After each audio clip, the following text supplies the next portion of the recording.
Little girl stops millionaire dad's wedding. Reveals shocking truth about bride. He calls 911. Before we dive into the story, drop a comment below and tell us where you're watching from. Enjoy the story. The first raindrop hit the window just as the nurse dimmed the lights. Outside, dusk folded itself into the edges of the Walker estate like a thick wool blanket, wrapping the house in early shadows. Inside, silence had weight. It lived in the corners of every room, beneath every untouched piano key, behind every picture frame still bearing her face. 8-year-old Ellie Walker sat cross-legged on the carpet of her bedroom, tracing the outline of a faded photograph. It was one of the last taken before her mother's eyes turned glassy from the chemo, before her skin bruised with every touch. Her mother, Caroline, had looked tired in that picture, but her smile still held the kind of love that made Ellie feel whole. That was 2 years ago.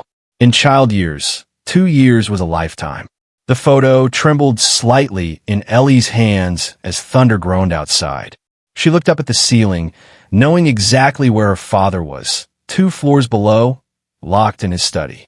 That room had become his refuge since Caroline passed. He used to come home every night with stories, scoop Ellie up in a swirl of aftershave and laughter.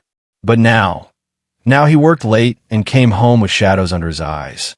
Ellie had learned to fill the silence on her own. She talked to her teddy bear, brushed her hair the way her mom used to, and drew pictures of what she imagined their family might still look like if grief hadn't broken it. She missed music. She missed the sound of her dad humming as he cooked, of her mother's voice lilting through the hallways, reading poetry aloud like it mattered. Lately, her dad had started smiling again, but not in a way Ellie understood. Especially not tonight.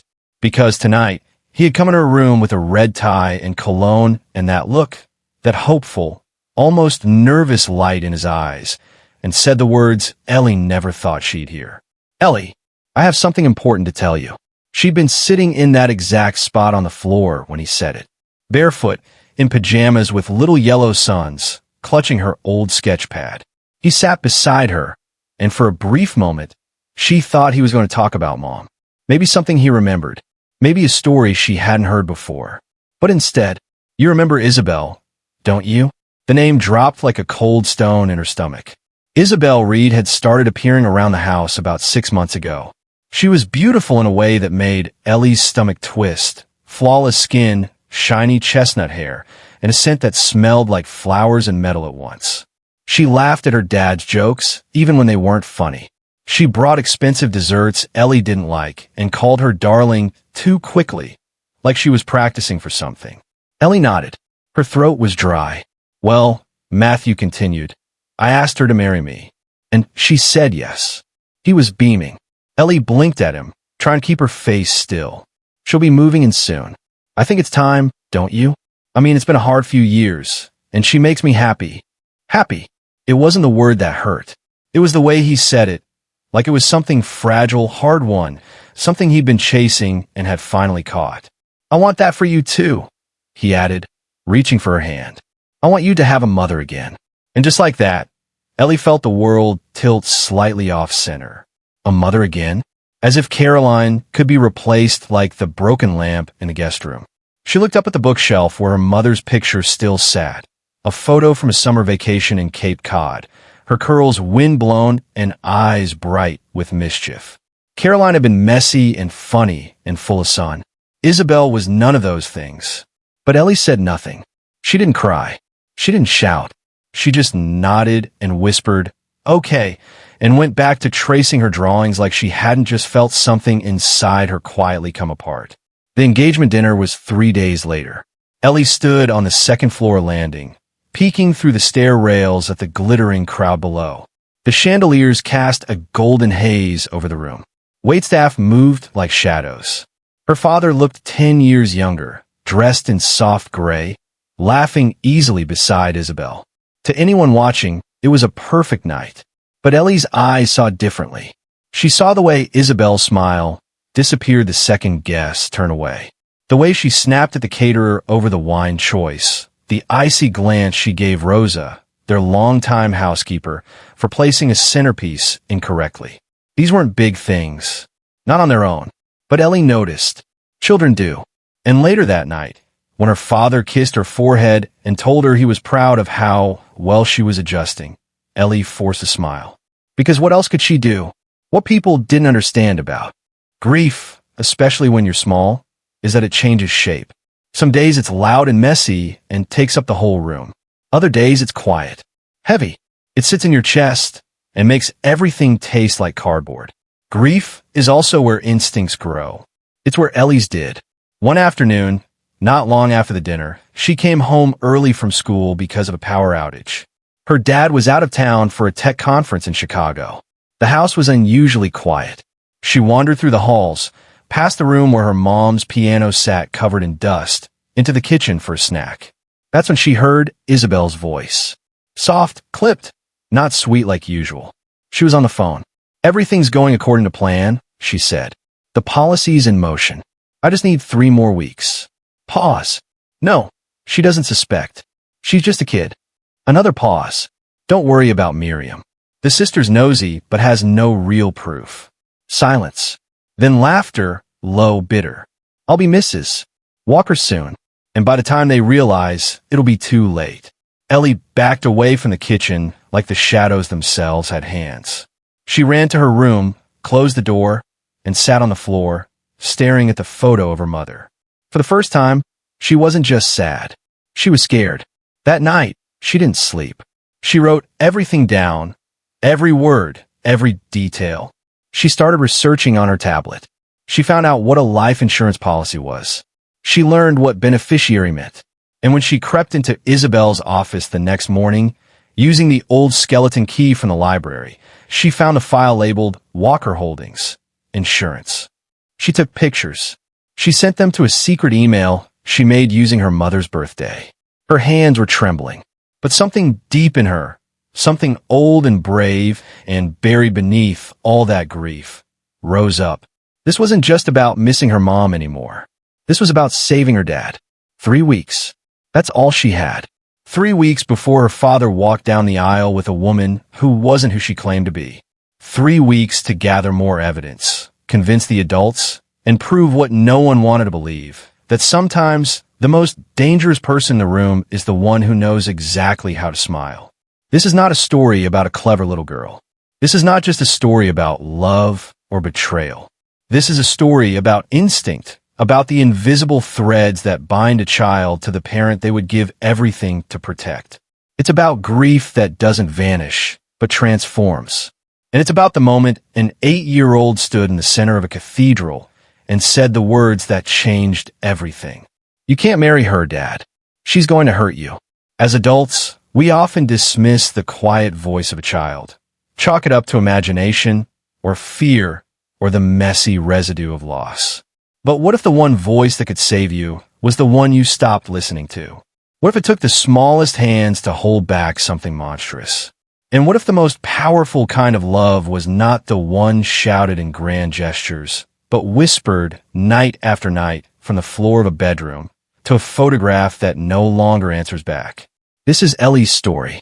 And if you stay with it, if you truly listen, it might just change the way you hear the children in your life.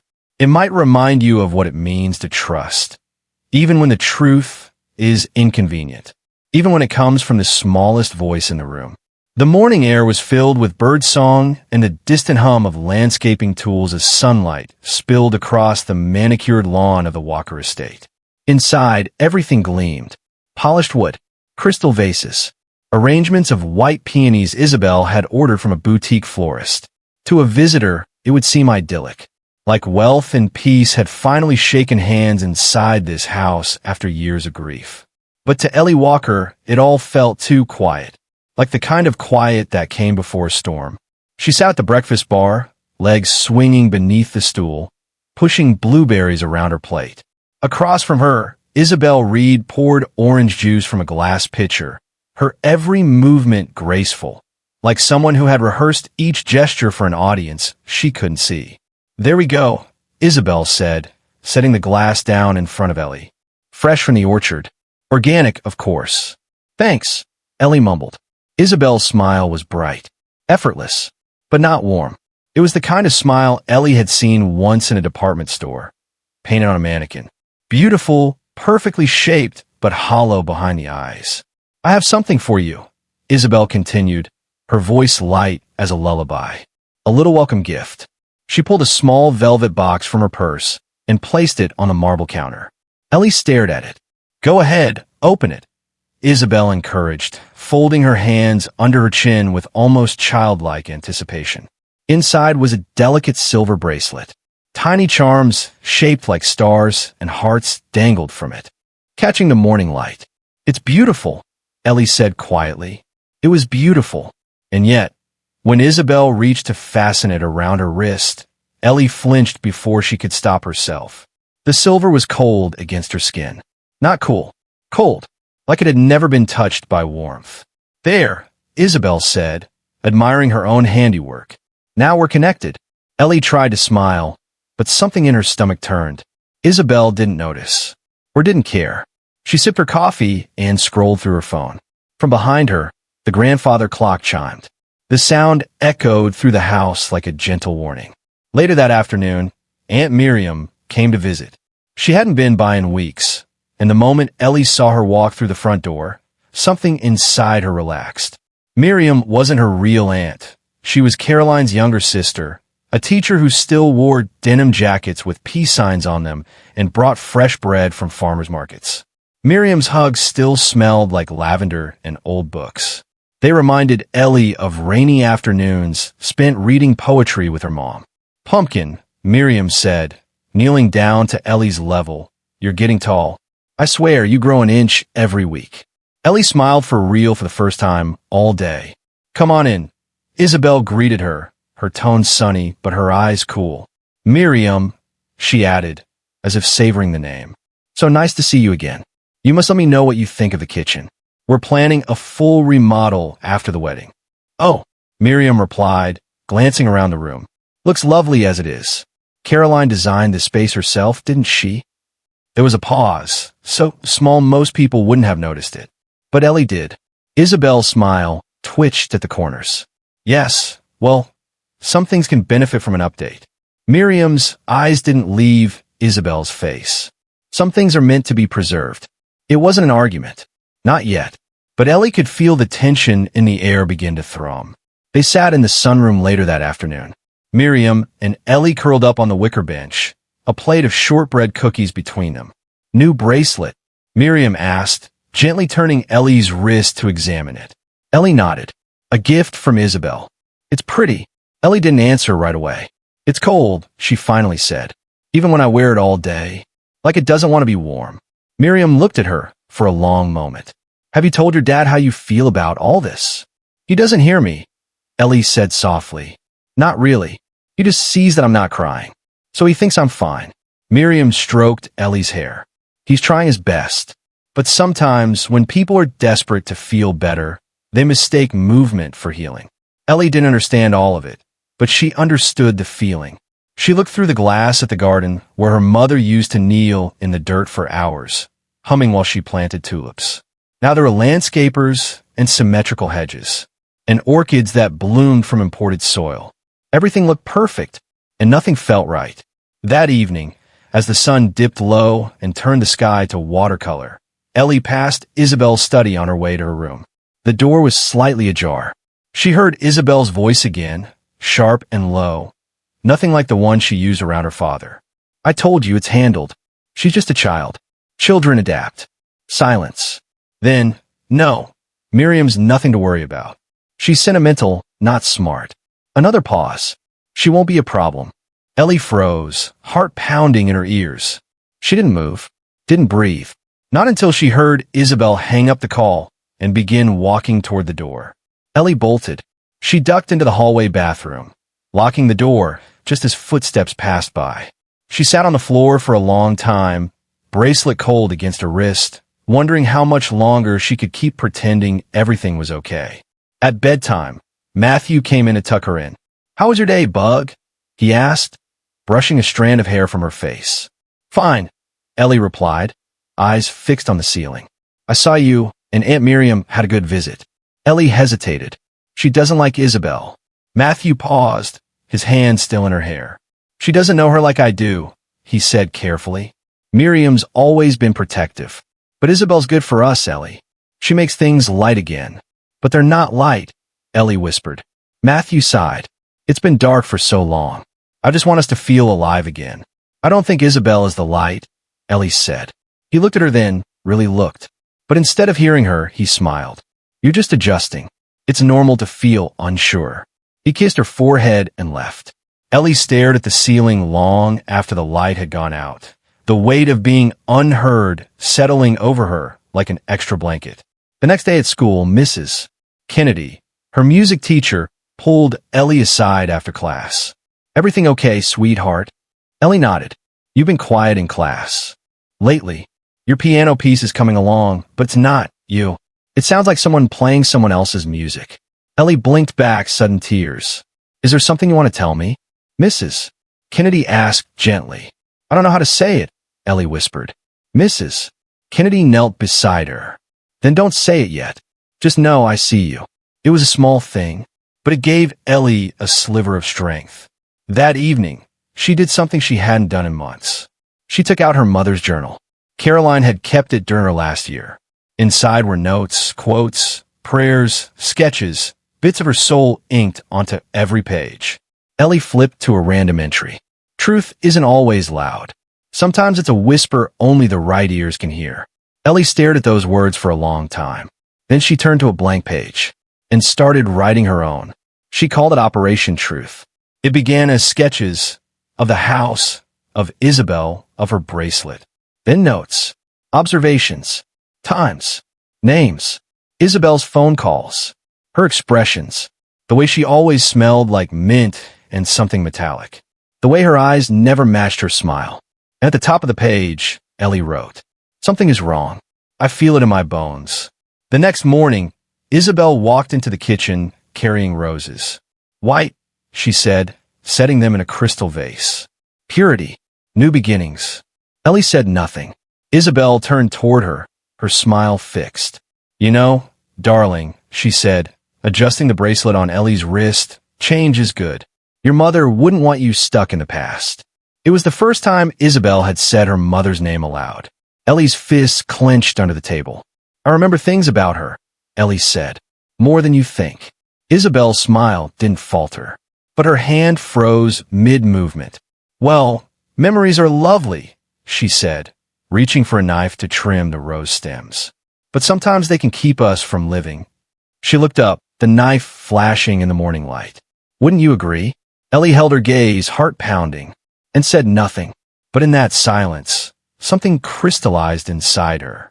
She was no longer afraid of Isabel. She was ready. When the mask slips, the cold behind the roses. The first time it happened, it was small. So small, Ellie wasn't sure if it even counted. Her father had just left for a 3-day tech conference in San Francisco, his first extended trip away since Caroline's passing. Matthew Walker stood in the doorway that morning with an overnight bag slung over his shoulder, his hand resting gently on Ellie's back. You got my number, right? And the hotels. Ellie nodded. He crouched down, looking her in the eye.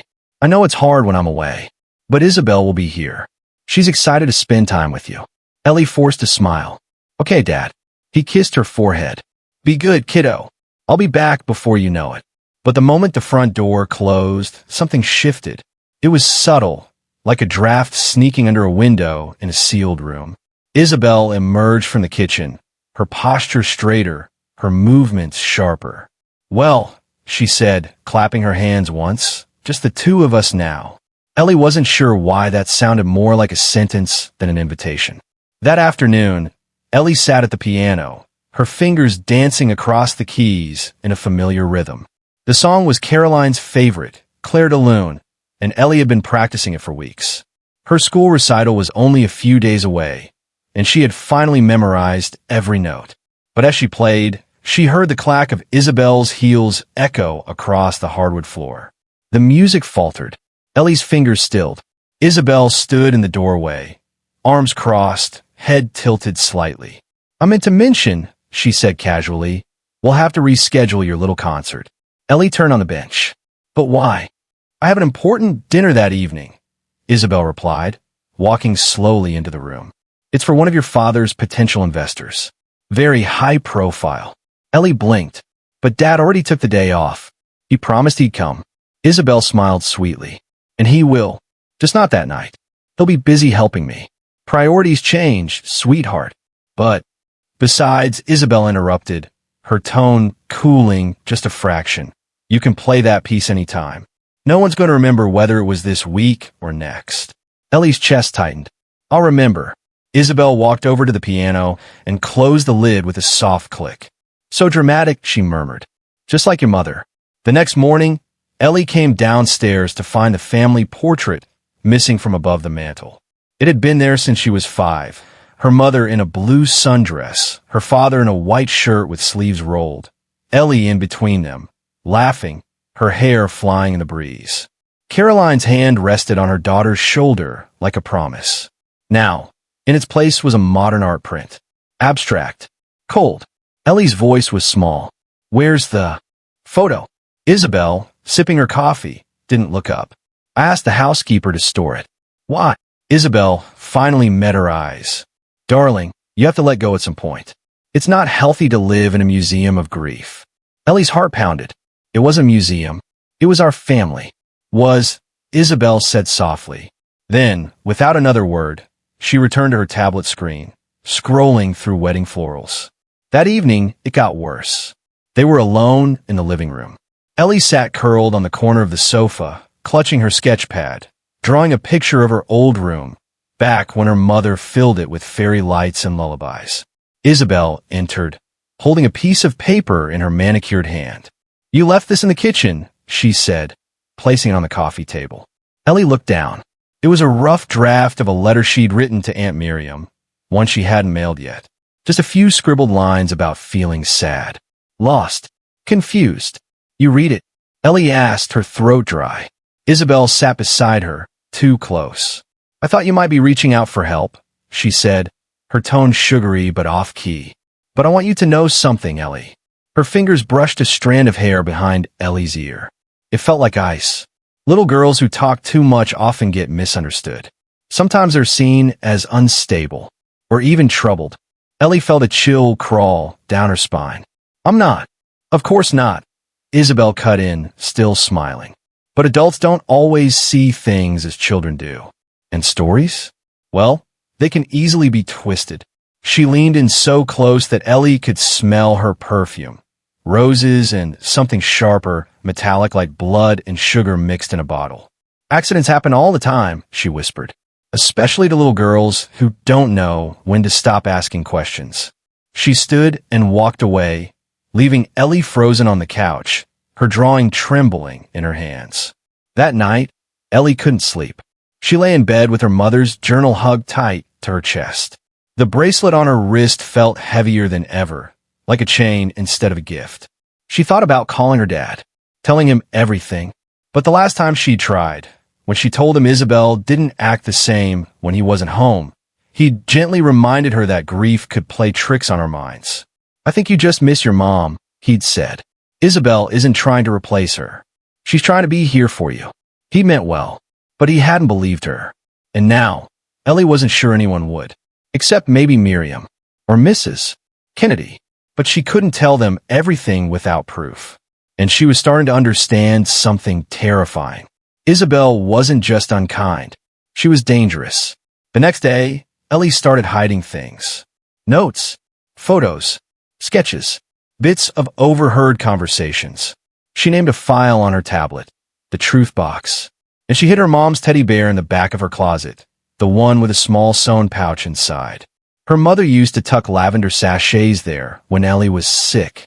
Now, Ellie used it to store USB drives and backup memory cards with everything she was collecting. She wrote in the journal late at night. She wants me gone, not just from the house, from him, forever. On the third night of her father's trip, Isabel locked Ellie's bedroom door from the outside. Ellie had gone to the bathroom and returned to find the knob unmoving. She knocked gently. Isabel, from the other side, a pause. Then, just making sure you stay safe, darling. Sleepwalking can be so dangerous. I don't sleepwalk. Well, Isabel said, her voice lilting, just in case. Ellie sat on the edge of her bed, staring at the closed door. Her breath felt shallow in her chest. In the darkness, she whispered into the night, "Mom, please help me." That night, she dreamed of her mother standing in the garden, barefoot in the grass, singing an old folk song. And for a moment, Ellie felt brave again. The next morning, she awoke to find her window cracked open. It hadn't been open when she fell asleep. And on the sill was a single white rose, fresh with dew. Her mother's favorite. Ellie stepped forward and touched it gently. She didn't know how it had gotten there, but something in her heart told her that she wasn't completely alone, and that maybe, just maybe, the truth was on her side, even if no one else was. The photograph in the rain, a man beside her. The sky had turned the color of old pewter that afternoon. Low-hanging clouds cloaked New England in a thick, heavy mist, the kind that made everything feel slower, quieter, like the world was holding its breath. Ellie stood beneath the wide overhang of the school's main entrance, her backpack hugging her small shoulders, her shoes tapping softly against the stone steps. The school bus had already pulled away, and most of the students had long since gone home. Today, Isabel was supposed to pick her up. She was 30 minutes late. Ellie didn't mind. She preferred this part, the waiting. It gave her a small pocket of peace, a place where no one watched too closely or smiled with false sweetness. She liked the sound of the rain drumming softly on the roof, the grayness of the sky folding around her like a blanket. But when she glanced up toward the street, her breath caught in her throat. Across from the school, parked beneath the dripping canopy of a nearly bare maple tree, was a black luxury car. Not Isabel's crimson Lexus convertible. This was something else. Sleek, tinted windows, idling quietly. And inside, through the blur of raindrops on the windshield, Ellie saw her. Isabel. She was in the passenger seat, her face turned toward a man Ellie had never seen before.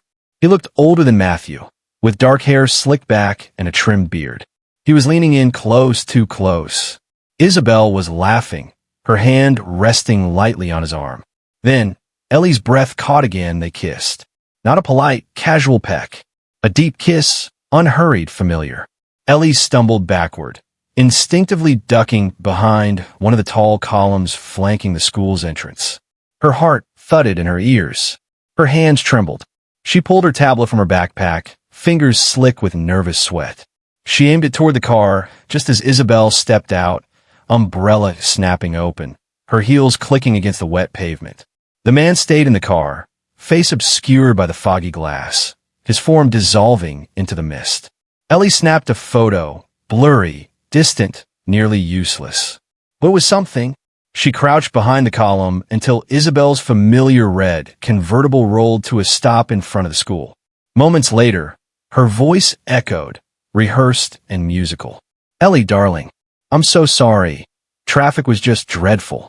Ellie forced a smile and climbed into the passenger seat, cradling her tablet against her chest.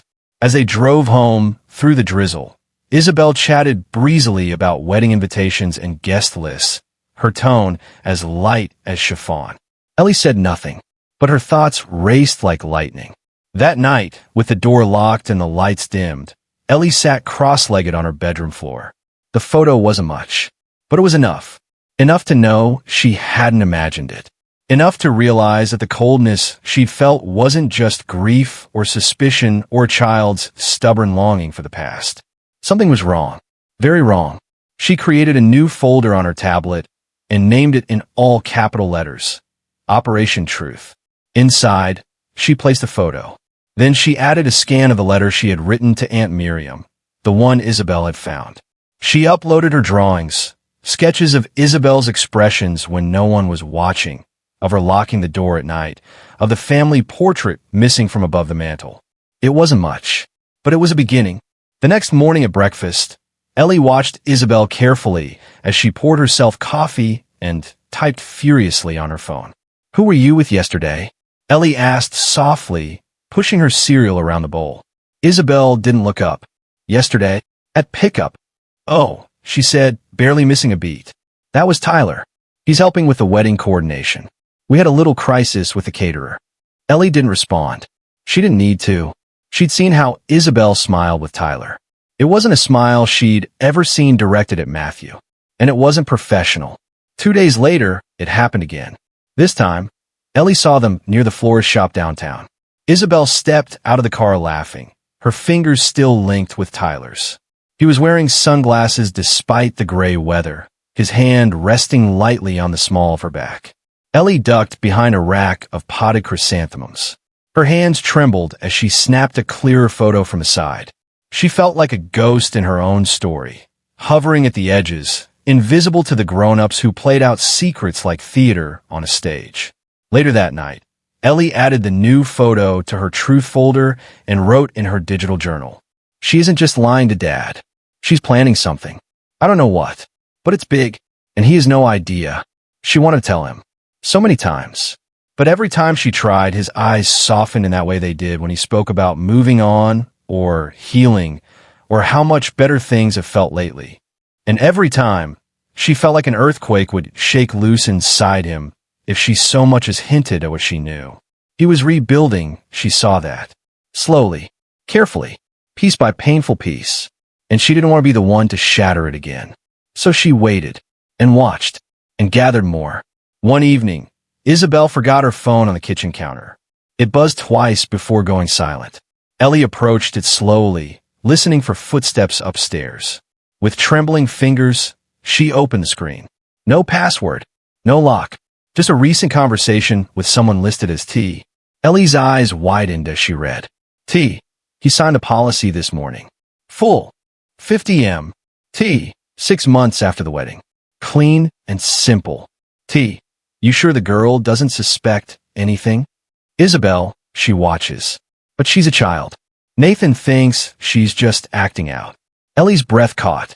She took a screenshot and sent it to her private email address. Then another. And another. A second thread with T.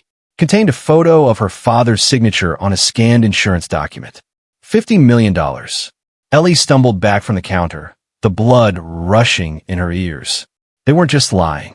They were planning something horrible. And now she had proof. That night, she lay in bed awake, the silence pressing against her ears like ocean depths. The wind stirred the curtains. Somewhere in the distance, a dog barked, and Ellie felt it. The cold certainty that no one was coming to save them. She was the only one who knew, the only one who believed what she'd seen, and she wasn't afraid anymore.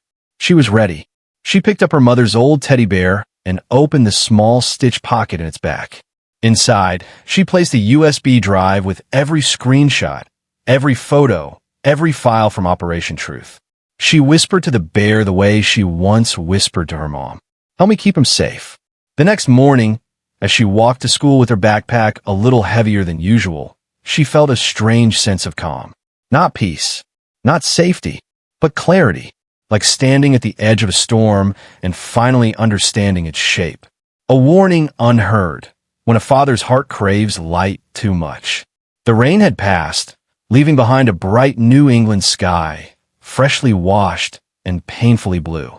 The kind of sky that made the heart ache with its clearness, as if daring you to believe that storms were ever real. In the sunlit stillness of the Walker home, Ellie stood just outside her father's study, her hand curled into a trembling fist at her side. Inside, Matthew sat at his desk, glasses perched low on his nose, flipping through printed contracts and wedding RSVPs. A cup of untouched coffee steamed softly beside him. His tie was loosened. His expression was calm. He looks happy, Ellie thought. Truly happy. That realization nearly broke her. Because what she was about to do, what she had to do, would destroy that look. But she couldn't stay quiet any longer. Her fingers closed around the USB drive in her pocket. The one she'd hidden inside the old teddy bear. The one holding the photographs, the messages, the screenshot of the insurance policy. Proof. All of it. She knocked softly. Come in. Her father called, his voice warm. She stepped inside. He looked up and immediately smiled. Hey, kiddo. What's up? Ellie didn't sit. Her hands gripped the drive, so tightly her knuckles turned pale. Dad, can I talk to you? Really talk. Matthew leaned back in his chair, eyebrows raised. Of course. What's going on? She took a shaky breath. It's about Isabel. The smile faded just slightly, replaced with gentle concern. Okay, what about her? She's lying to you, Ellie said, her voice trembling. I know that sounds bad, but I've been watching and listening, and I have proof. Matthew sat upright, his brows furrowed. Proof? He repeated, more curious than alarmed. Ellie stepped forward and placed the USB drive on his desk. I found messages. She's not who she says she is. She's meeting with a man named Tyler. I saw them kiss. I've been keeping notes and photos. She's planning something bad. She paused, then whispered, she wants to hurt you. The silence that followed was so profound it made the ceiling fan's hum suddenly feel deafening. Matthew stared at the drive, then at his daughter, and slowly, he exhaled a long breath. Ellie, he said gently, come here. She walked toward him, and he pulled her onto his lap, the way he used to when she was younger and afraid of thunderstorms. I know this has been hard, he said. All of it. Losing Mom, and now me trying to move forward. This isn't about that, Ellie said quickly. It's not just about Mom. Matthew smiled sadly. I think deep down it might be, no, Dad, please. She looked up at him, eyes wide and glistening. She's dangerous. I saw her with my own eyes. I took pictures. I read the messages. She's planning something to do with your life insurance. He flinched at that. Life insurance? She made you sign something, right? Something big? 50 million. He looked at her, startled now. How did you? Because I saw the document. It's on that drive. She's been texting Tyler about it. After the wedding, she's planning some kind of accident. She said it herself. Matthew blinked. His expression had shifted, no longer smiling, but not alarmed either. Instead, he sighed, and it was the sound of a man whose heart had been so carefully repaired that he couldn't bear another fracture. Sweetheart, he said slowly, you're smart, you're thoughtful, you're sensitive, but you're also 8. Her mouth opened, then closed. I know Isabel can be intense sometimes, he continued, choosing his words with care. She's particular, and maybe she doesn't know how to connect with you the way your mom did. But she's trying. Ellie shook her head. No, Dad, she's not trying. She's pretending. I've seen them together. She said you'd think I was jealous. But I'm not jealous. I'm scared. The words hit the air with weight. Real weight. But Matthew looked away. His gaze dropped to the drive again, and something in his eyes clouded. Not suspicion, not even doubt, but longing. I get it, he murmured. Change is scary, especially when it comes to family. I'm not scared of change. Ellie cried. I'm scared of her. Her voice cracked. She was shouting now, but she didn't care. She talks differently when you're not around. She looks at me like I'm in the way. She told me accidents happen to curious girls. She. Her words dissolved into tears. Matthew reached for her, but this time she pulled back. I don't want her to hurt you, she whispered. Please believe me. He stood slowly and placed the USB back in her palm. Ellie, he said, kneeling in front of her. You know I love you, right? She nodded, biting her lip. And I believe that you believe what you're saying. I do, but I think this is about something deeper, he said softly. Something you haven't fully faced yet. He looked so tender, so heartbreakingly kind, that Ellie almost wanted to believe him. Almost. But she had seen too much. Her voice was barely audible now. You're wrong. He stroked her hair. Maybe, but I can't throw away something that's brought joy back into my life. Because my daughter had a bad feeling. Ellie froze. She stared at him, stunned. That's what it came down to for him. His desire for joy, his need for love, and her terror didn't weigh as much. I'm sorry, Elle, he whispered. But maybe just try to give her a little more time. Can you do that for me? Ellie backed toward the door. Her fingers curled around the USB until it nearly cracked in her grip. I already did, she whispered. I gave her time. And you. And she left the room. She didn't cry that night. She lay in bed, staring at the ceiling, feeling hollow. Not from sadness. From something worse. From knowing that she had spoken the truth and that it hadn't mattered. The truth alone wasn't enough. Downstairs, Matthew sat in his leather armchair, a glass of wine in hand, staring out the window at the moonlit lawn. He wanted to believe she was wrong. Needed to believe it. Because if this wasn't just grief masquerading as suspicion, then he had let something poisonous into their home and into their lives. So he filed it away as a child's cry for security, as growing pains, as a girl who missed her mother too much to make room for a new woman in her world. He never opened a USB drive. He never checked the folders. Not then. In the silence of her room, Ellie powered down her tablet and tucked the USB inside her teddy bear once again. But something inside her had changed. A line had been crossed. She had hoped, desperately, that all of this would end with her father believing her, that he would hold her close and say, "You're right. Thank you." But he hadn't. And now she was alone with the truth. Again. But she wasn't going to stop. Not now. Because she wasn't just a little girl. She was a daughter. And daughters fight for the people they love, even when those people can't see the danger yet. The night behind the door. Secrets that shouldn't be heard. It was the kind of quiet that only exists after midnight. The whole world wrapped in a heavy hush, the stars blinking above like they knew something no one else did. The Walker house was silent. Upstairs, Ellie lay in bed with the covers pulled up to her chin. She stared at the ceiling, her heart a restless drum in her chest. She had barely slept since her father brushed off her warnings. Something gnawed at her, something she couldn't name, but she knew it lived in the dark corners of their home. It whispered to her in the silence.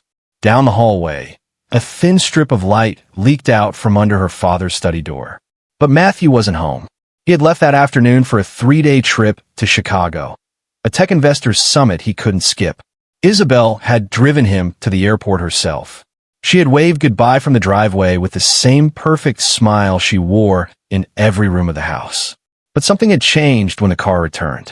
The moment she stepped back inside without Matthew, Isabel's face transformed. Her warmth drained away like it had never been real. Ellie had noticed. She always noticed. And now, as the wind rustled the trees outside and a branch tapped against her window, like a warning, Ellie sat up. That light. Why was the study light on? She slipped out of bed in her socks, careful not to make the floorboards creak. She tiptoed down the hallway, pausing at the corner where the light curved against the floor like a beckoning finger. Voices. Low. Urgent. She crouched down, inching forward, until she could hear them more clearly. Brian, I told you. Once we're married and the policy clears, it's only a matter of time. Ellie froze. It was Isabel's voice. Another voice responded. Male, rougher. You said that 6 months ago. Now it's signed. So, when... Isabel exhaled sharply. The clause says 6 months after the wedding. That gives us a window. It can't be traced back. A fall, a car crash. Something neat. Something final. Brian. So that was his name. Brian Callen. Ellie pressed a hand over her mouth. She heard a chair scrape against wood. And the kid? Brian asked. A pause. She's suspicious. I think she saw us that day in the car. Brian swore under his breath. What if she talks? Isabel laughed quietly, a sound so cold it made Ellie's skin crawl. Who will believe her? She said. A grieving child clinging to her dead mother's memory? Matthew thinks I'm a saint. Ellie's fingers trembled against the hardwood. But just in case, Isabel continued, I made sure to wipe her tablet. She had something hidden in that teddy bear, too. It's gone. Ellie gasped softly. Her evidence. All of it. Erased. The voices continued, but she couldn't hear anymore. Her blood roared in her ears. She crawled backward, heart pounding, then turned and fled to her room, swallowing the scream rising in her throat. Back in the safety of her bed, she trembled beneath the covers, not from the cold, but from the knowledge that she was truly alone in this. They had a plan. They had erased her proof. And they didn't just see her as a child. They saw her as a threat. And threats had to be dealt with. The next day passed like a dream dipped in fear. Isabel moved through the house like a queen, smiling, humming, asking if Ellie wanted pancakes or toast, if she'd like to redecorate her room, if she needed help with her school project. All with that same polished tone, her steps too smooth, her eyes too careful. Ellie played along. She nodded. She smiled. She said thank you. Then, when Isabel left to take a call, Ellie ran. Not outside. To the study. Locked. But she had found a master key in a forgotten drawer of her mother's old sewing table the week before. She slipped it into the lock. It clicked open. She darted inside and went straight to Isabel's laptop. It was still on. A folder on the desktop glowed with the name, Bennett Holdings Insurance Documents. Heart racing, Ellie clicked. There it was. Her father's full name. The policy amount, $50 million. Primary beneficiary, Isabel Reed. Effective, 6 months post-marriage. Ellie took out her phone and snapped every page. Then she opened her backpack and pulled out the notebook she had been keeping hidden beneath her bed. She recorded everything. Date, time, words she overheard, what Isabel said, how Brian looked. This time, she wouldn't lose it. This time, she wouldn't just be believed. She'd be undeniable. When she was done, she carefully restored the office to how she found it, closed the door, and locked it again. That night, she didn't sleep. She lay under her blankets, listening to every creak, every sigh of wind, every distant car. She kept the notebook beneath her pillow and the phone under the mattress. Her heart thudded with a new rhythm now, not fear. Determination. Her father had chosen love over truth. But she would not stop fighting, because love without truth was just a lie waiting to collapse. And if she couldn't wake him with words, then she would do it with proof. The night behind the door had opened a path Ellie could never unsee again.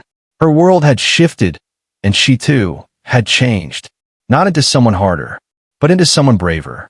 And soon, she would bring it all into the light, no matter the cost.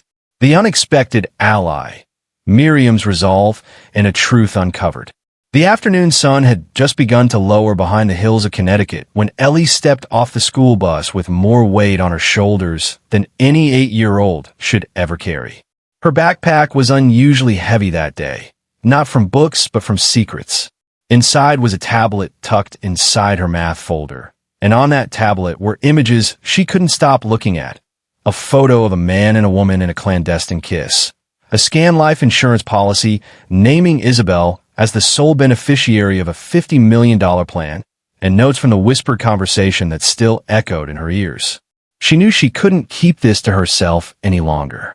That evening, Ellie waited until Matthew was caught up in a video call before slipping out the back door and walking 2 blocks to Aunt Miriam's house. Miriam Reed, Caroline's younger sister, had been a steady but quiet presence in Ellie's life since her mother passed. While others brought casseroles or made awkward comments about moving on, Miriam brought silence, soft blankets, and blueberry muffins still warm from the oven. She never tried to replace, only to remain. When Ellie rang the bell, Miriam opened the door and frowned gently. "Ellie, sweetheart, does her dad know you're here?" "No," Ellie replied, barely above a whisper. "Can we talk in the reading room? Please." Something in her voice, something brittle and urgent, made Miriam usher her in without another word. They sat together in the cozy sunroom, filled with old books and the scent of lavender oil. Ellie, with trembling hands, handed over the tablet and began explaining everything. The bracelet, the photos, the coldness when her father wasn't around, and most of all, the conversation behind the study door that shattered any illusion Ellie had about Isabel Reed. Miriam listened without interrupting, her expression slowly morphing from concern to disbelief to something like quiet fury. When Ellie finished, she asked one question. "You're absolutely sure about what you heard?" Ellie nodded, tears brimming. "They want to hurt him. After the wedding. When the insurance starts." Miriam took a deep breath and stood. "Okay, then we're not wasting another minute." She picked up her phone and scrolled through her contacts until she found the name she hadn't used in nearly 5 years. Thomas Grayson. Thomas Grayson had once been a police detective in Boston. He retired early after a line-of-duty injury and now worked as a private investigator, taking only cases he deemed worth the fight. Miriam had helped him win a long custody battle years ago for his niece. He owed her a favor. Grayson arrived the next morning, a tall man with silver hair, weathered hands, and eyes that missed nothing. He listened as Ellie quietly recounted her story once more. Then, he asked her to leave the room so he could talk with Miriam. They spoke in low voices, but Ellie could tell from the tension in Miriam's posture that whatever Grayson had discovered made things worse. Much worse. "Ellie," Miriam said gently when the door opened again, "Mr. Grayson is going to look into this for us." But I need you to stay calm and not tell anyone about what we're doing. Not even your dad. But what if Isabel tries something before we can stop her? Ellie asked, fear rippling through her voice. Then we'll be ready. 3 days later, Grayson returned with a folder so thick Miriam had to clear the dining table to spread it open. Ellie sat beside her, knees pulled to her chest, watching as the truth spilled out in newspaper clippings, background checks, and autopsy reports. Isabel Reed didn't exist. Her real name was Veronica Hale, born in Oregon, multiple aliases across 5 states. She had seduced and married 3 wealthy men in the past 12 years. Each died within a year of marriage, their deaths ruled accidents. A fall down a flight of stairs, a boating incident, a fire blamed on faulty wiring. In each case, the grieving widow collected.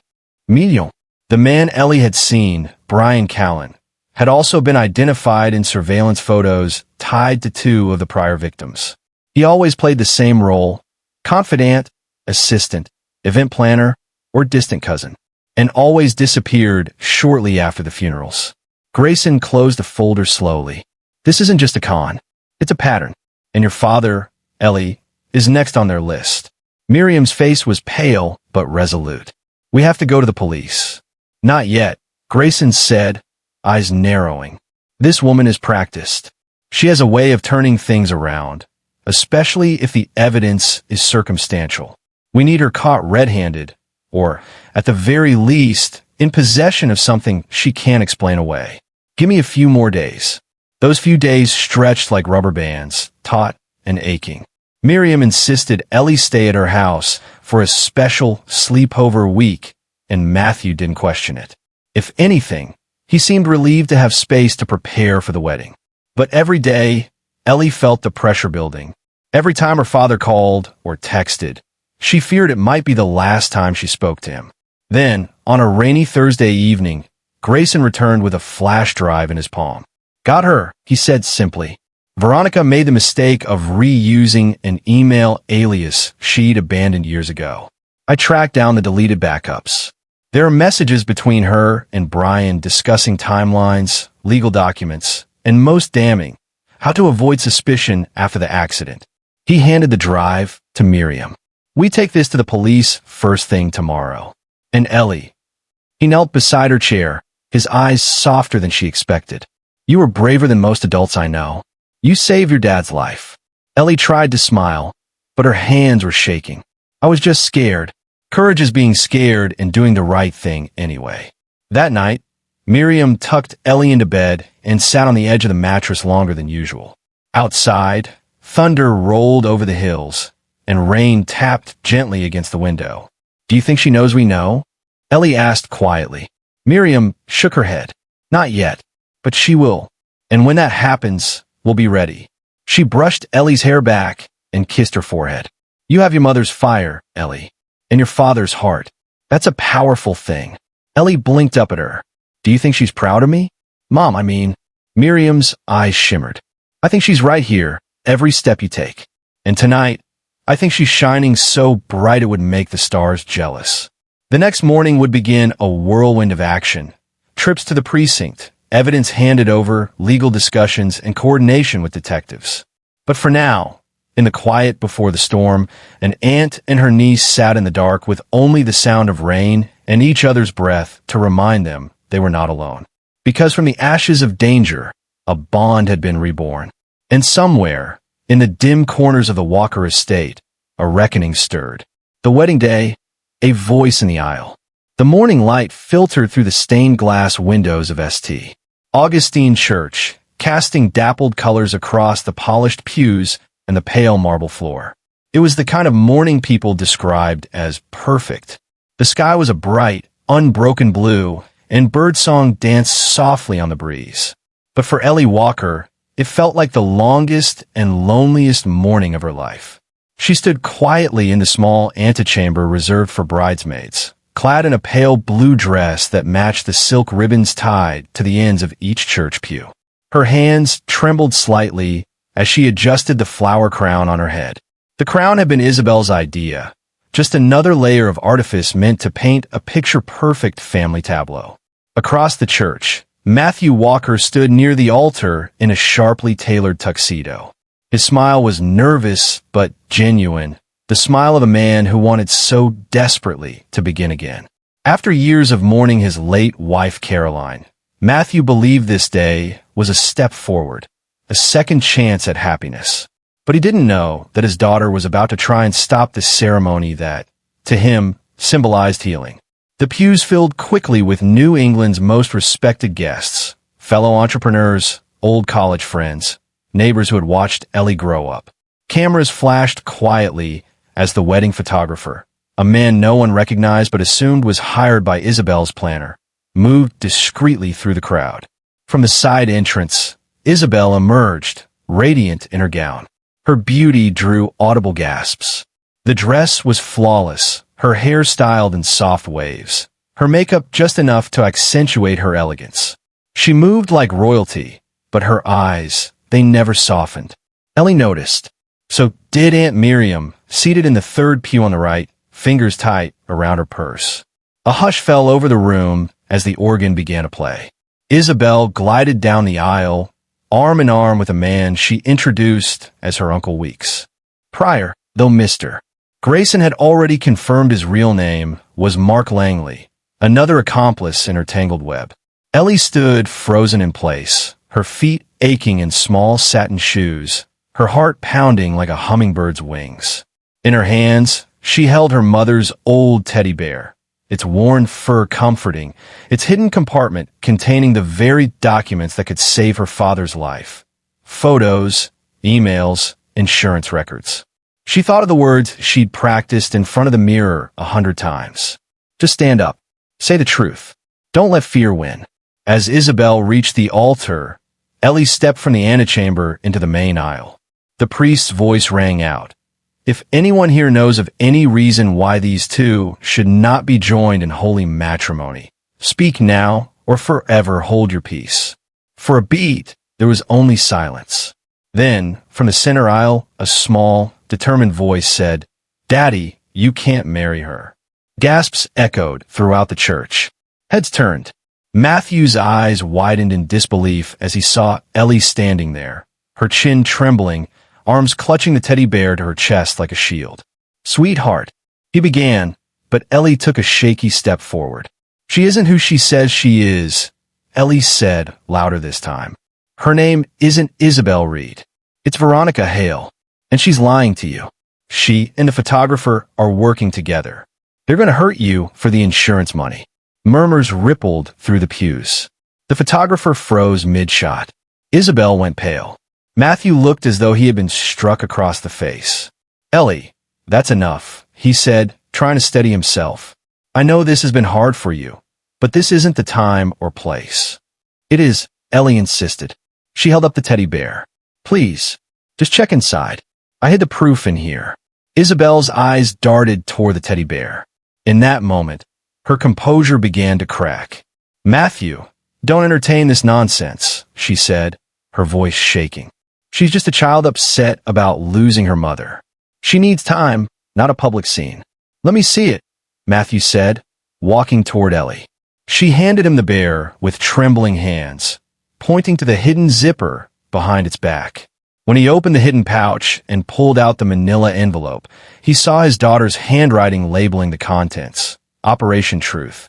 Inside, photos of Isabel and Brian Callen, the real name of the photographer, in intimate poses, printouts of emails discussing the timeline and the payout, a scanned copy of a new $50 million life insurance policy naming Isabel as the sole beneficiary. Matthew's hands began to shake. His eyes scanned the evidence, his breath catching in his throat. He turned to look at Isabel. Her face had gone blank. "Veronica," he said hoarsely. She didn't answer. Instead, she turned sharply and bolted toward the side exit. Brian Callen dropped his camera bag and sprinted after her. "Stop them!" shouted Aunt Miriam, leaping to her feet. But the police were already moving. Mr. Grayson had coordinated with the authorities in advance. As Veronica flung open the side doors, she was met by two uniformed officers, guns drawn. Brian Callen skidded to a halt, but not before two more officers tackled him from behind. The church erupted in chaos, guests standing, gasping, some pulling out their phones, others shielding their children. Matthew stood at the altar, shell-shocked, still holding the teddy bear. Detective Alvarez, who had coordinated with Mr. Grayson, approached the altar and gently guided Ellie and Matthew to a side room as the scene was secured. "We have them both in custody," Alvarez confirmed quietly. "They won't hurt anyone else." Matthew sank into a wooden chair, burying his face in his hands.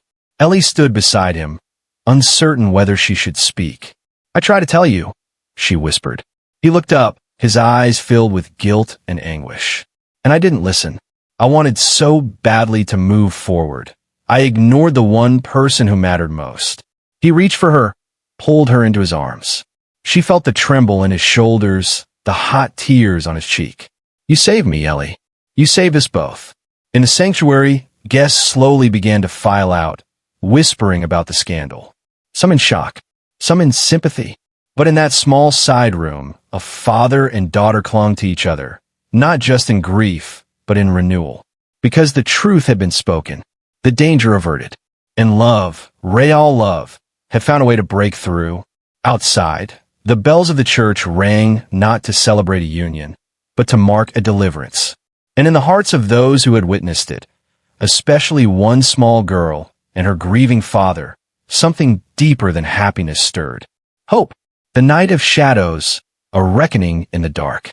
The stars were hidden behind a low ceiling of clouds that night, as if the sky itself knew something dreadful was coming.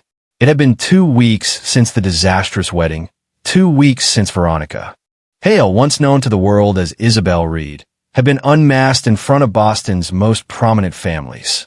Her arrest, captured on half a dozen smartphones, had made local headlines. But the news cycle had moved on. People returned to their routines. And so had the Walkers, or at least they tried. Matthew had thrown himself into work with a quiet desperation, as if keeping busy might delay the confrontation with his own heartbreak. Ellie, though safer, never quite felt safe. The windows were locked. The alarm set. But some part of her still slept with the bat tucked under her bed. Then came the storm. The rain began just past midnight. Gentle at first, then heavier, drumming against the windows in erratic rhythms. Thunder rolled far in the distance, slow and deep. Ellie stirred in her bed, restless. Something felt off. Her nightlight flickered once, twice, then blinked out.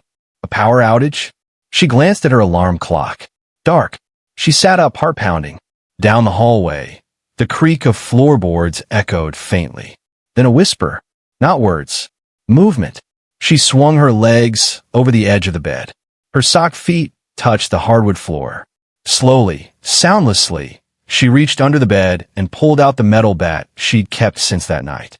She cracked her bedroom door sliver. At the end of the hall, a light was on.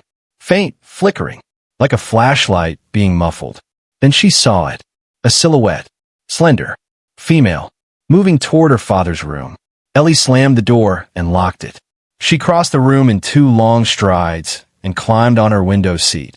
Reaching for the phone, she kept charging beside her mother's old teddy bear. Gone. Her hands trembled. Then she heard the front door creak. A second figure. Larger. Male. Heavy boots on tile. Brian. The realization chilled her bones. They were both here.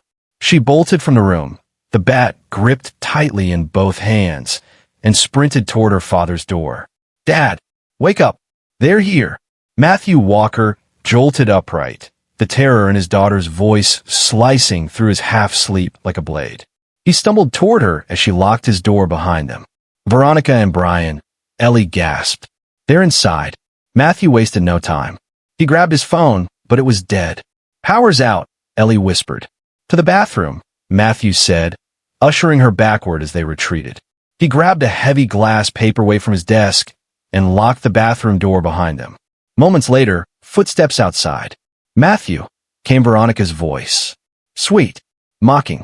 Let's not play games. I just want to talk. Matthew backed Ellie further away, positioning himself between her and the door. Get out of my house, Veronica. The police are on their way. Brian's voice cut in, rough and agitated. We don't have time for this. A loud crash. The sound of the bedroom door breaking. Ellie gasped as the bathroom door rattled, then buckled slightly under force. "You ruined everything, you little brat," Veronica hissed. Ellie felt her breath freeze. Then a calm resolve. No more hiding. As the door gave way, Matthew hurled the paperweight at Brian, who had shouldered the door open. It missed, but startled him enough to drop his crowbar. Veronica lunged toward Ellie, a glint of steel in her hand. And then it happened. Ellie swung the bat with all the strength she had, catching Veronica's wrist in mid-strike. The blade clattered to the tile. Veronica screamed. Matthew tackled Brian, fists connecting with rage and adrenaline long buried. The hallway exploded with blue and red lights. "Boston PD, drop your weapons." Officers swarmed the room. In a blur, Veronica and Brian were disarmed, handcuffed, and dragged out of the house. Ellie collapsed into her father's arms, sobbing. Matthew clutched her as if he'd never let go again. Detective Grayson stood in the doorway, drenched from the rain. They escaped the holding center during a transport. We were already tracking them. "Thank God you're both okay." Matthew looked down at his daughter, eyes shining. "No, detective. Thank her. She saved my life." Again, Ellie blinked away tears. "I wasn't going to let them hurt you. Not ever." That night, the Walker mansion didn't sleep. Officers stood guard at every entrance. But inside, father and daughter curled up on the living room couch beneath a blanket of safety, the bat resting beside them. Morning arrived with soft light and a fresh breeze that carried no trace of fear. The past had returned with claws, but this time, love had fought back. And won. For good. Rebuilding the light. It took days before Ellie could sleep without flinching at every creak in the floorboards. Even weeks later, the sound of glass shattering in the middle of the night still echoed in her dreams. But slowly, piece by piece, the Walker home began to heal. The police had offered protection for a time, and the neighborhood watched over them like a silent village of guardians. The morning after the attack, Matthew Walker sat on the floor of Ellie's room, his arms around his daughter, who had fallen asleep in the early hours with her head resting against his chest.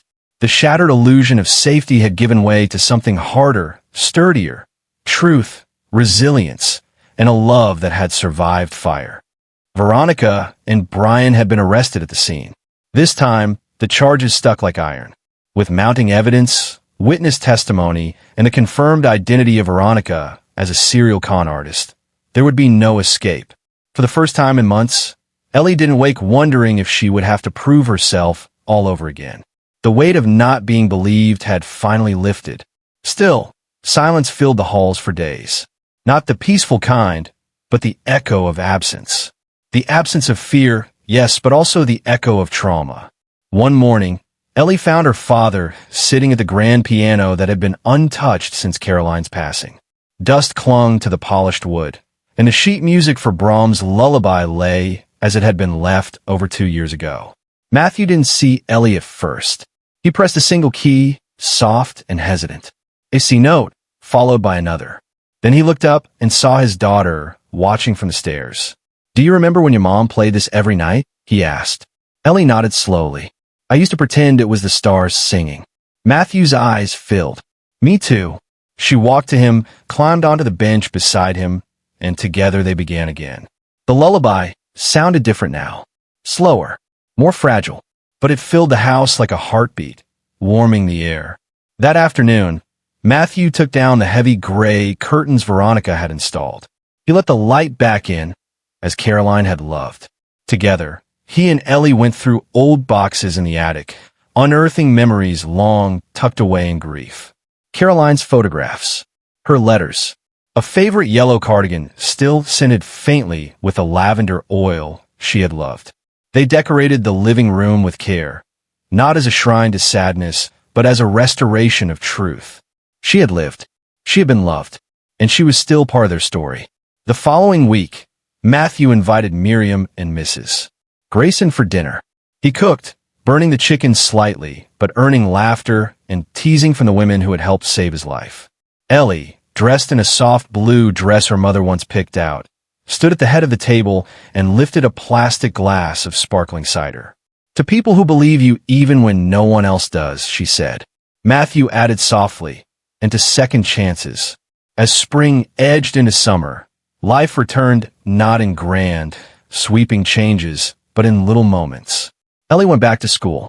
She resumed her piano lessons with a quiet confidence. She no longer looked over her shoulder in every room. Her smile became fuller, unguarded. Matthew took longer. Guilt has its own stubborn timeline. But the way he looked at Ellie changed. Not as someone he needed to protect because she was small, but someone he respected because she had been brave. One Saturday morning, he woke her early. "Come on," he said, ruffling her hair. "There's something we need to do." They drove 2 hours out of town to the Cape, where Matthew had scattered some of Caroline's ashes after a funeral. The spot looked the same: weathered rocks, salt air, and the cry of gulls overhead. "I want to tell your mom about everything," he said, holding Ellie's hand. "Not because she doesn't already know, but because it feels right." Ellie nodded, tears catching in her throat. They knelt beside the same driftwood log where they had once picnicked as a family. Matthew spoke softly. "Caroline, our little girl is extraordinary. You will be so proud." Ellie added, "I missed you, but I think I found you again. In the music, in a way Daddy looks at me now, in a way the house feels whole again." The wind stirred the sea grass as if whispering back. On the drive home, Ellie dozed off in the passenger seat, and Matthew looked at her, overwhelmed. She had been his anchor in grief, his compass in confusion, and now his light in the dark. That evening, he presented her with a simple silver compass pendant. "So you'll always know your way," he said, "even when things feel lost." She turned it over. On the back, it read, "Trust your heart. Love, Dad." The Walker house became not a fortress, but a home. The neighbors stopped bringing casseroles and started bringing stories and laughter. Ellie began mentoring younger kids at school who were going through hard times.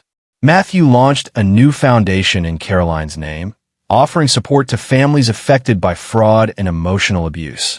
He gave talks at community centers, sharing not just his professional lessons, but his personal scars. At one such talk, he brought Ellie on stage. "This," he told the crowd, placing a hand on her shoulder, "is the person who saved my life, who reminded me that love isn't blind. It sees clearer than anything else, if only we choose to trust it." The applause was thunderous. That night, as they returned home under a moonlit sky, Ellie leaned her head on her father's shoulder. "Are we okay now?" she asked. Matthew kissed the top of her head. "We're more than okay, Elle. We're home."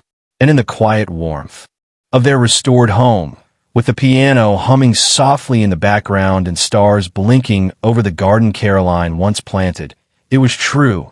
They were whole again, together. The verdict and the voice. It was a crisp autumn morning in New Haven when the courtroom doors swung open for the final time in the case of the state versus Veronica Hale and Brian Callen. Reporters huddled by the marble steps, breath clouding in the cold air, cameras poised like sentinels. Inside, every bench was filled. The front row held familiar faces, teachers from Ellie's school, neighbors, the local pastor, and Matthew Walker with his daughter beside him, her small fingers wrapped tightly around his own.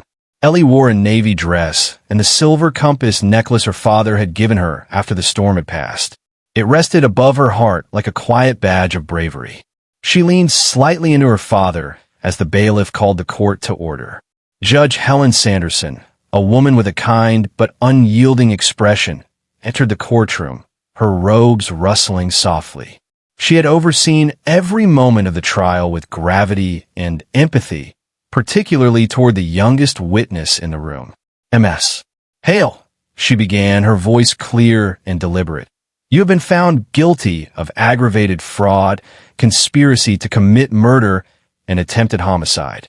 You used deception to infiltrate the lives of vulnerable people, and in this case, you nearly succeeded in ending a life for financial gain." Ellie's grip on Matthew's hand tightened. "The court sentences you to 20 years in state prison without the possibility of parole for the first 15. Mr. Callen, for your role in this conspiracy, and in light of your cooperation during the investigation, you are sentenced to 12 years in state custody." There was a low hum through the courtroom. For Ellie, the gavel strike wasn't just a sound, it was release. A door that had been wedged open by fear had finally slammed shut. As Veronica was led out in cuffs, her eyes darted across the room. She didn't look at Ellie. Not once. Outside the courthouse, reporters swarmed, and though Matthew shielded his daughter from most questions, one journalist knelt down and gently asked Ellie, "How did you know something wasn't right?" Ellie looked up, her expression thoughtful. "Because my mom always said, when something feels wrong in your belly, even if everyone else says it's okay, you still have to listen to yourself." That quote would later be reprinted in dozens of articles, shared across parent blogs and news networks alike. In time, it would be stitched into embroidery, pinned on bulletin boards in classrooms, and even spoken at child advocacy conferences. The police chief personally called Ellie 2 days after the verdict. "Young lady, you didn't just save your father," he told her, voice thick with admiration. "You made us all think a little harder about who we trust. You reminded us to listen to children when they speak from the heart." The mayor invited Ellie and Matthew to City Hall, where Ellie received a commendation. It wasn't gold or shiny, just a simple certificate with her name in bold and a seal stamped on the bottom. But Matthew framed it and hung it beside the piano where Caroline's photo still stood. It was more than an award. It was validation. Later that month, Matthew received an email from a nonprofit conference organizer. They had heard of his experience and asked if he would consider speaking at a panel about trust, loss, and the increasing sophistication of emotional scams. At first, he hesitated. He wasn't a public speaker. He was just a father. A man who had made a terrible mistake because he wanted so desperately to believe in happiness again.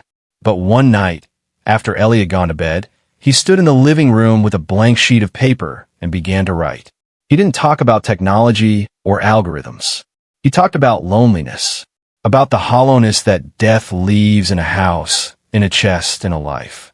He talked about what it felt like to watch someone charm their way into the cracked foundation of your grief and begin planting poison where you thought roses might grow again. And he talked about Ellie, her quiet observations, her courage to speak truth when no one believed her. "It took an 8-year-old to save me," he told the packed room at the first conference. And that's not a story of shame. It's a story of grace. Applause didn't come immediately, just a long, thoughtful silence. And a few people stood, then more. After the session, attendees approached him. A woman who lost her father to a financial scam hugged him, sobbing. A retired school principal asked to feature his story in an education module on child empowerment. He and Ellie became symbols, not of victimhood, but of vigilance and healing. Back home, Ellie still played the piano. The same recital she had once been forced to cancel was now rescheduled as a fundraiser for children's mental health. She played, with poise far beyond her years. And Miriam, Aunt Miriam, the steadfast lighthouse during the storm, had quietly started a support group at the local library. Survivors of fraud, betrayal, and emotional abuse came together over coffee and tears, often ending meetings with quiet laughter. One afternoon, while raking leaves in the backyard, Matthew looked up to find Ellie sketching something on the porch. "What are you working on?" he asked, brushing leaves from his jacket. She turned her notepad. It was a treehouse design, complete with a rope ladder and a lookout. "For the kids who might come here someday," she said simply, "so they can feel safe up there, like we do down here." Matthew crouched beside her, emotion catching in his throat. "You want to build a treehouse?" "Not just any treehouse," Ellie replied, eyes bright. "A place called the Brave Nest, for kids who had to be braver than they wanted to be." Matthew nodded slowly, tears gathering in the corners of his eyes. "Then we'll build it." The verdict had closed one chapter. But in the Walker home, something new was beginning to bloom. A sense of purpose not rooted in revenge or regret, but in remembrance and resilience. They had weathered the darkest storm. Now, they were learning to walk in the sun again. Together. Second Chance Day. The soft spring breeze drifted through the Walker garden, carrying with it the faint scent of lilac and old roses. Beneath the sprawling limbs of a magnolia tree, white folding chairs were arranged in a wide semicircle. Lanterns swayed gently in the wind, and long tables held lemonade pitchers, finger foods, and homemade pies. The air hummed with quiet conversation and gentle music, the kind that felt more like memory than melody. It had been exactly 1 year since that night. 1 year since darkness had crept into the Walker home and been driven out by courage, instinct, and love. Matthew Walker had chosen this day to celebrate not what had been lost, but what had been rebuilt. He called it Second Chance Day. Aunt Miriam stood near the entrance in a linen dress, her arms folded tightly around a tray of sugar cookies. Mrs. Cleary, Ellie's former teacher, chatted softly with Detective Emerson, who had since retired but had returned at Matthew's invitation. Even Mr. Grayson, the private investigator whose work had helped stop the wedding in time, had flown in from New York. And at the center of it all stood Ellie Walker, now 9 years old. She wore a pale blue dress and her mother's locket, her dark hair pinned back with a barrette shaped like a songbird. Her eyes, so often burdened with adult worries, now shimmered with a gentler kind of wonder. She moved from guest to guest, offering lemonade, hugs, and laughter with a grace well beyond her years. Matthew watched her from the garden steps, holding a cup of tea, his heart brimming. He was no longer the man who had once confused loneliness with love, nor the father who had looked away from warning signs. Today, he was a man who had learned to listen, to believe, and most importantly, to trust. As the sun climbed higher, Matthew cleared his throat and stepped forward, gently tapping a spoon to his glass. Conversations quieted. Birds chirped in the background, as if nature, too, was listening. "Thank you all for coming," he began, his voice steady but filled with emotion.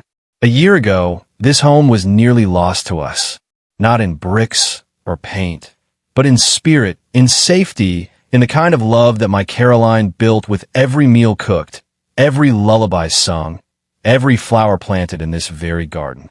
He looked over at Ellie, who stood beside Aunt Miriam, her fingers laced in her aunt's. "But we were given a second chance," he continued, "because one little girl refused to be silenced, because she trusted what she felt, even when the world told her she was wrong, because she stood up, not just for me, but for truth." The guests turned their attention to Ellie, who blushed, eyes lowered but smiling. Matthew reached into his pocket and pulled out a small wrap box. "Ellie, sweetheart, come here." She approached slowly, her eyes wide. He knelt before her, just as he had on the day Caroline was laid to rest. But this time his posture held no grief, only reverence. "This is for you," he said, handing her the box. She unwrapped it carefully, revealing a delicate silver compass on a chain. The moment it touched her skin, the light caught it just right, making it glimmer as though alive. Ellie turned it over and gasped softly. On the back, engraved in careful script, were the words, "Trust your direction. Love, Dad." Her lips trembled as she looked up at him. "It's beautiful. So are you," he whispered, pulling her into a hug. Applause rippled through the crowd, not loud or showy, but sincere. Miriam wiped her eyes with the edge of her scarf. Detective Emerson coughed and looked up at the sky, pretending something had gotten in his eye. Even Mr. Grayson cracked a rare smile. As the gathering continued, stories were shared.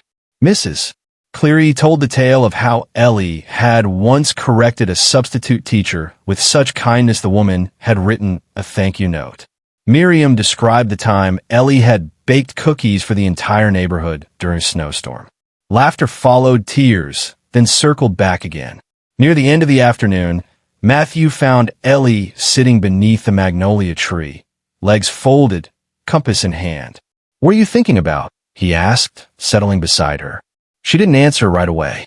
Then, quietly, "How scared I used to be, and how different everything feels now." "You were brave, Ellie. Braver than most grown-ups I know." She looked at him, her eyes serious. "Will it ever happen again? Someone pretending to be someone they're not?" Matthew considered the question, then nodded slowly. "Probably. The world has people like that.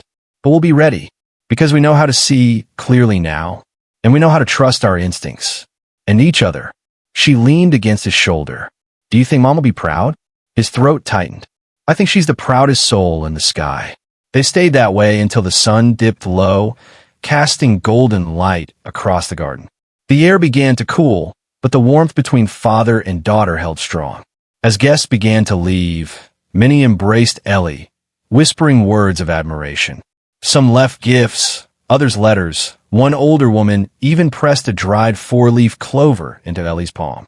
That evening, long after the last dish had been washed and the lights dimmed, Matthew tucked Ellie into bed. She placed the compass on her nightstand beside her locket. "Thank you for today," she said softly. "Thank you for everything," he replied. As he turned off the light, Ellie whispered one last thought. "Second chances are real, aren't they, Dad?" He paused in the doorway, his silhouette framed by the gentle glow of the hallway light. "Yes, sweetheart, and you helped make ours possible." The Walker house, once a place of whispers and shadows, now breathed with light and trust again. The garden outside rustled softly in the breeze, and within the stillness of the night, the compass on Ellie's nightstand glinted once more, a quiet symbol that no storm could erase the path carved by love and truth. Family reclaimed. No more secrets between father and daughter. Early autumn in New England carried a gentle chill in the air, with golden sunlight filtering through maple leaves turning shades of orange and red. In the Walker family garden, Ellie sat cross-legged on the familiar stone bench, carefully polishing a silver compass.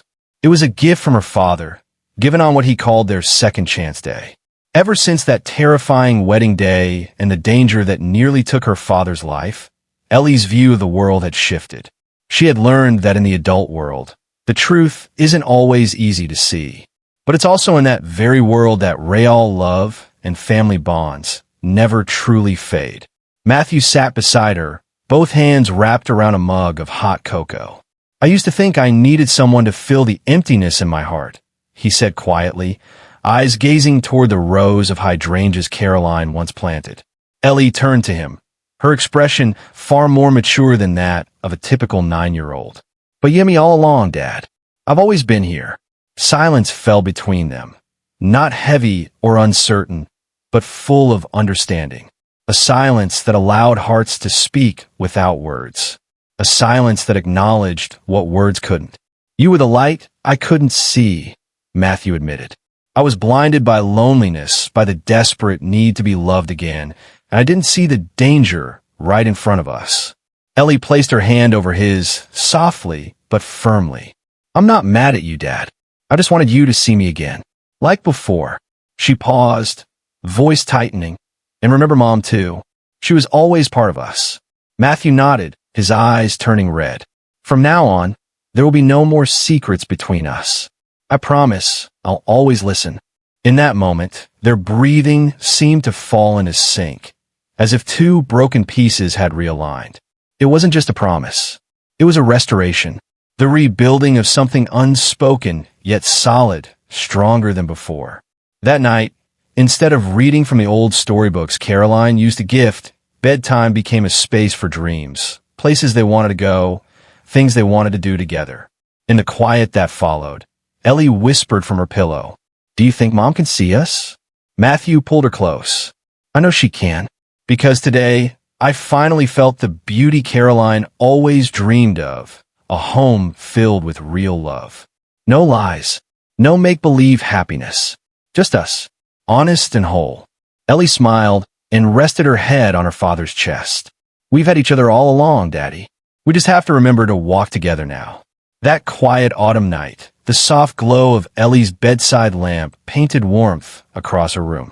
The Walker house, after a year of pain and heartbreak, had opened its doors once again to real peace and genuine family. A father learning to love and trust again. A child learning to forgive and lead the way. And it all began with a journal, a nightmare, and a brave 8-year-old girl who stood in the middle of a church and said, "I can't let my dad marry the wrong person." Because of that, a family was saved. Through love, through truth, through a bond that knew no limits. The early spring morning was clear and cool, the kind of day that whispered promise. Ellie Walker stood on the front steps of the renovated community center in downtown Concord, clutching a clipboard almost as tall as her. At just 9 years old, she was the youngest person in the room behind her, but today, she wasn't just a guest. She was a voice. A voice for the small, for the unheard, for the ones too often dismissed. Behind her, the old municipal building had been reborn. What was once a faded brick shell was now home to something new and hopeful.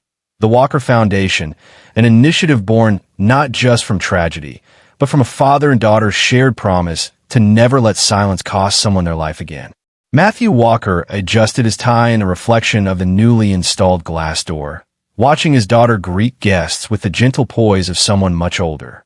The child who once whispered truth into a cathedral full of skeptics now stood on her own 2 feet, grounded not in defiance, but in purpose. And Matthew, for all his worldly success in the tech world, had never been prouder of anything than he was of her.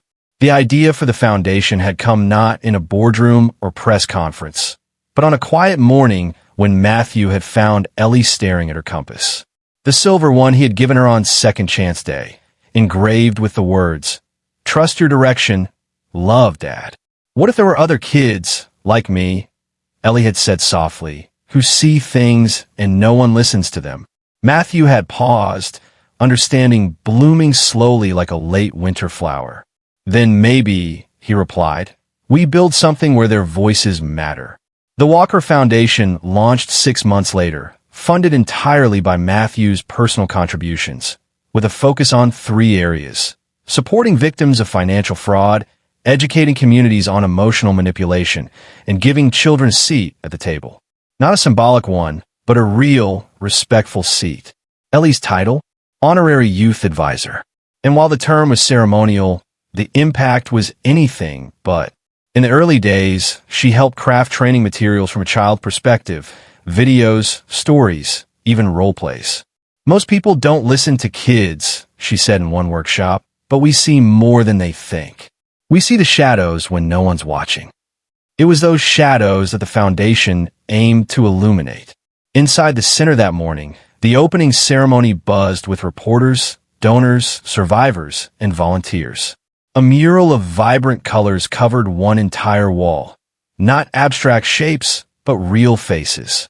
Each one a person who had come forward after surviving some form of deception, manipulation, or betrayal. And in the center, slightly smaller but shining bright, was a painted likeness of Ellie. When Matthew stepped up to the podium, he didn't begin with numbers or statistics. He began with a story.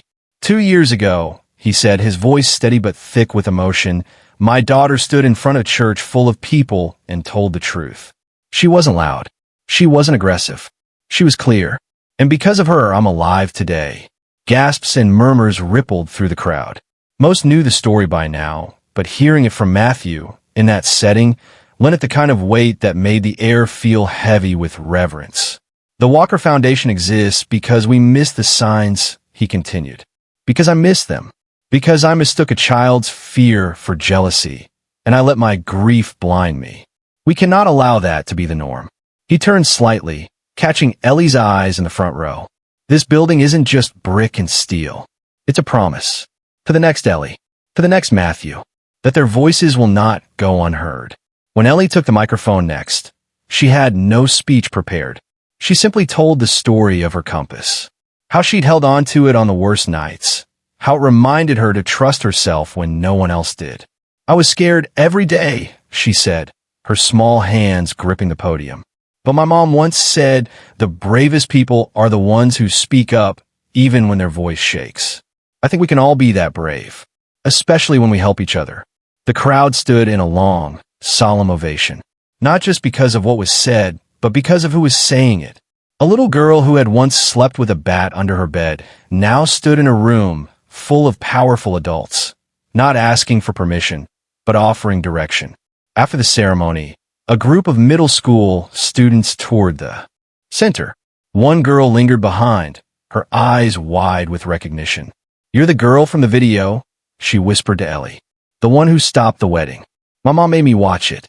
I didn't think anyone would believe a kid could do that. Ellie smiled, not with pride, but with quiet understanding. Sometimes it just takes one person to believe you. Then everything changes. Matthew watched from the hallway, heart swelling. It wasn't just about preventing scams anymore. It was about healing. about listening, about teaching people, especially children, that their instincts weren't imaginary. Outside, the community garden bloomed with daffodils and tulips planted by volunteers over the winter. Among them, a single plaque bore the words, "From loss, we built light. From fear, we grew courage. From silence, we chose voice." That evening, long after the last guest had left, Matthew and Ellie sat under the string lights on the patio behind the center. A spring breeze rustled the chimes above them. "You know," Matthew said, handing her a cup of warm cocoa, "there's a term in coding called a fallback. It means when one path fails, the program finds another way." Ellie sipped thoughtfully. "So the Walker Foundation is our fallback?" He smiled. "No, it's our upgrade." They sat in silence, not the strained kind, but the full kind, the kind that fills the space between hearts that have weathered storms together. And in the distance, the wind carried the faint sound of children laughing as they played in the park beside the center.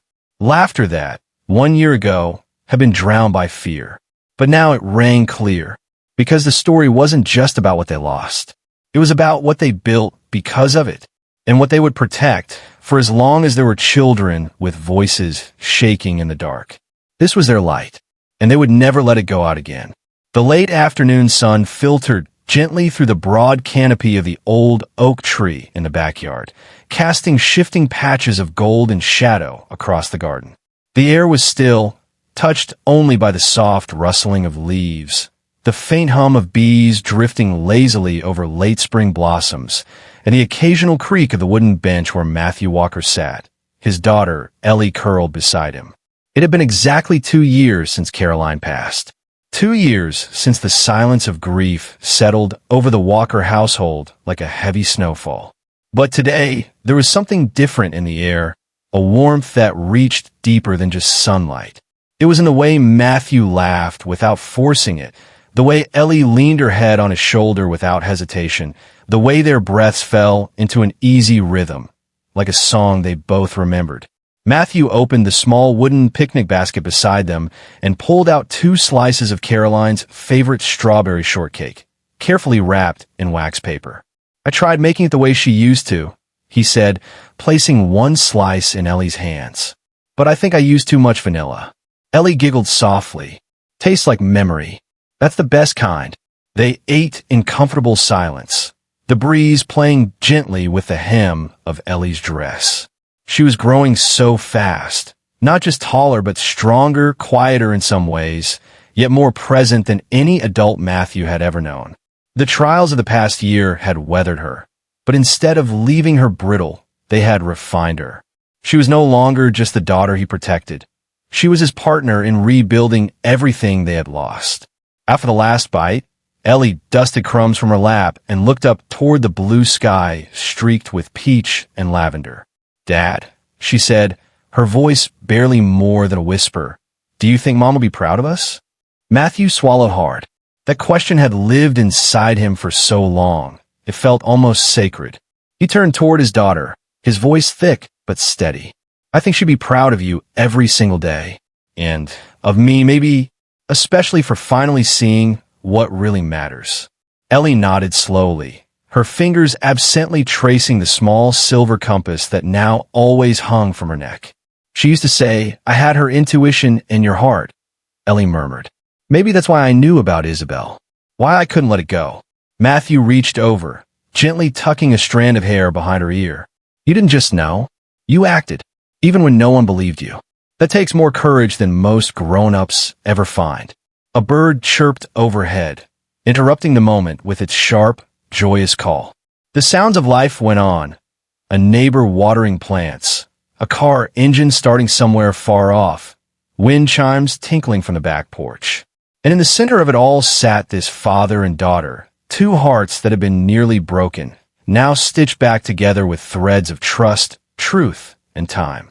"I still have nightmares sometimes," Ellie admitted, "of her coming back, of you not waking up." Matthew exhaled slowly, then took her hand. "Me too.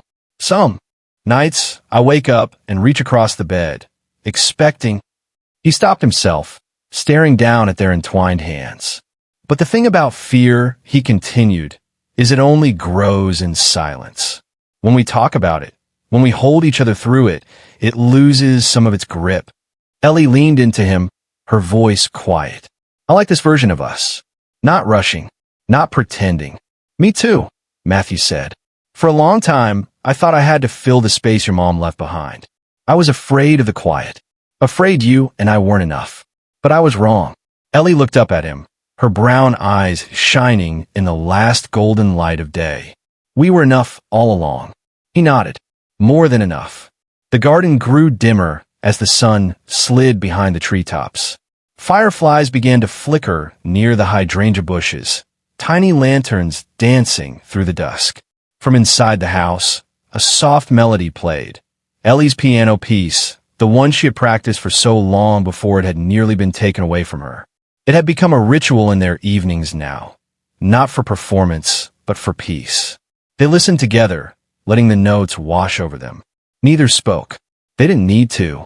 Later, as the stars came out one by one, Matthew stood and offered Ellie his hand. Come on, kiddo. Let's go light the lantern. She nodded eagerly. In the center of the garden stood a small wrought iron post with a glass lantern at the top.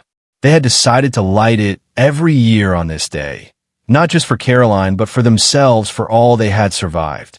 Matthew struck the match, shielding the flame from the breeze, and lit the lantern. A soft amber glow spread across their faces. Ellie wrapped her arms around his waist. Happy Second Chance Day, Dad. He kissed the top of her head. Happy Second Chance Day, Ellie. And in that quiet, golden circle of light, with shadows behind them and stars above, they stood as a testament to resilience. A father and daughter who had nearly been shattered by loss and betrayal, yet chose to rebuild with love, honesty, and courage. There would always be memories that hurt. Always days when Caroline's absence felt like a weight too heavy to carry. But there would also be days like this, lit not just by sunlight, but by forgiveness. By the stubborn hope of a child who refused to let darkness win. By the unshakable bond between two people who finally saw that everything they ever needed had been with them all along. As they turned back toward the house, Ellie looked over her shoulder one last time. The lantern burned steady in the garden, a small flame against the vast night. She smiled. They were home, learning to trust again, a personal reflection inspired by the Walker story. There's a quiet power in stories like Matthew and Ellie Walker's, not because they're filled with dramatic twists or high-stakes betrayals, but because they reflect something deeply familiar, the fragile, courageous act of trusting again after loss. Like Matthew, many of us who have lived long enough carry invisible scars from grief, betrayal, or choices we once thought were right. Losing a spouse, as he did, shatters your rhythm with the world. You wake up to silence where laughter used to live. And when someone new walks in with a warm smile and an easy promise to fill that void, it's human to want to believe them. I've seen in friends. I've felt in myself. But what this story reminds us is that no one, not even a grieving parent or a seasoned adult, is immune to being misled when the heart is yearning for healing. We want peace so badly, we sometimes forget to listen to the quiet intuition inside us, or in Matthew's case, in his own child. That's one of the most striking truths this story revealed. Wisdom doesn't always come with age. Sometimes it comes in the form of a small, brave voice daring to speak when the adults won't listen. I think of my own daughter, now grown, and how fiercely children can see through what we try to rationalize away. Their truth is sharp, honest, sometimes uncomfortable, and we'd be wise to listen more closely. The story of Ellie stepping into that church, voice trembling but eyes steady, to stop a dangerous wedding reminds me that courage isn't about age. It's about love. But the deeper lesson for me, and perhaps for many of us in later chapters of life, is this: second chances don't come from finding someone new to complete us. They come from rediscovering the bonds we already have, the people who stood by us when we weren't easy to love, when we were blind with hope or paralyzed by grief. What Ellie and Matthew rebuilt after everything fell apart wasn't just a safer home. It was a truer one, with no secrets, no masks, Just a father and daughter choosing to trust each other again. Not perfectly, but wholeheartedly. That kind of healing is slow, but real. And it's the kind I want in my own life. So today, I reflect on their story not as fiction, but as a mirror. A reminder to trust carefully, listen deeply, and never underestimate the wisdom in a child's eyes, or the strength we carry when we walk through the fire and come out, not bitter, but better. Just like the Walkers. Thank you so much for being here. Your support means everything, and I can't wait to bring you more heartfelt stories soon. Until next time, stay kind, stay inspired, and I'll see you in the next one.